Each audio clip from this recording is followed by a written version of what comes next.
Le repère tridimensionnel dans A-Frame est le suivant. Coordonnées X en horizontal, coordonnées Y en verticale et coordonnées Z en profondeur. Si je crée une forme dans une forme, je change son repère tridimensionnel. Et c'est le point de référence de la forme contenante qui devient l'origine du repère tridimensionnel de la forme contenue. L'intérêt est que si l'on modifie les attributs de position ou de rotation de la forme contenante, les modifications sont prises en compte par la forme contenue. À partir de ce cylindre noir, je vais créer un chapeau avec un cassoir. Donc dans ma forme, je vais créer un nouveau cylindre. Je reprends l'élément de base, CTRL-C, CTRL-V. Donc on va le mettre en position 0 en X, 25 cm en Y, 0 en Z. La hauteur, je vais mettre 50 cm. Donc, point 50.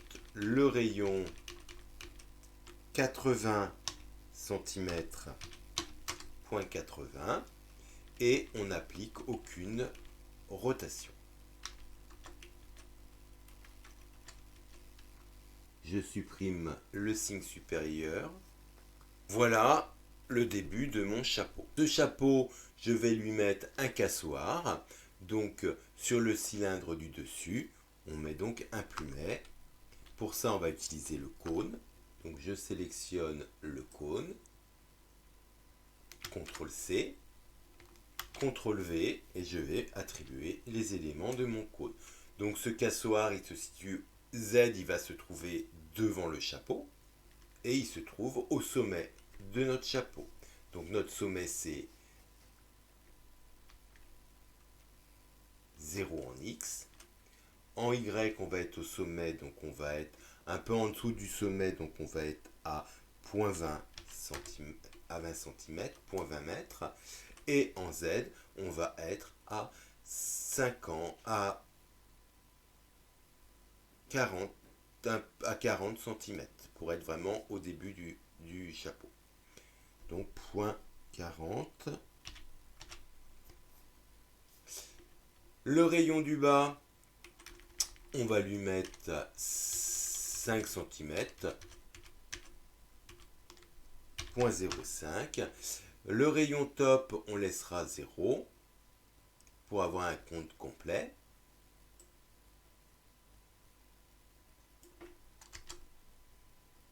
Et on n'applique pour l'instant aucune rotation. Donc on le laisse en 0 autour de l'axe X, 0 autour de l'axe Y et 0 degré autour de l'axe Z. Pour avoir un cassoir, on va mettre du rouge.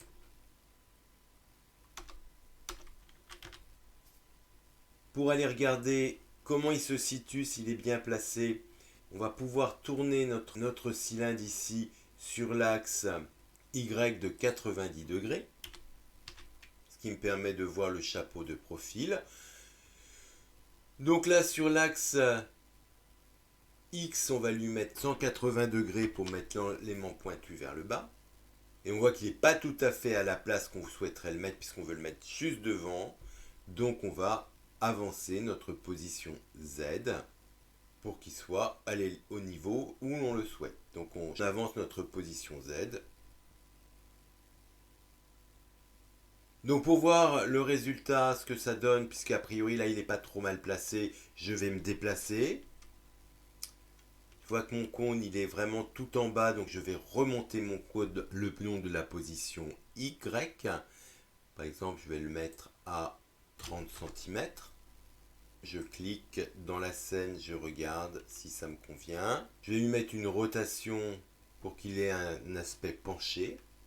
J'hésite pas à retourner pour voir si ça marche, si ça me convient en termes de forme. Et quand je suis content du résultat, j'arrête mes modifications. Vous savez maintenant créer une forme dans une forme, c'est à vous de jouer.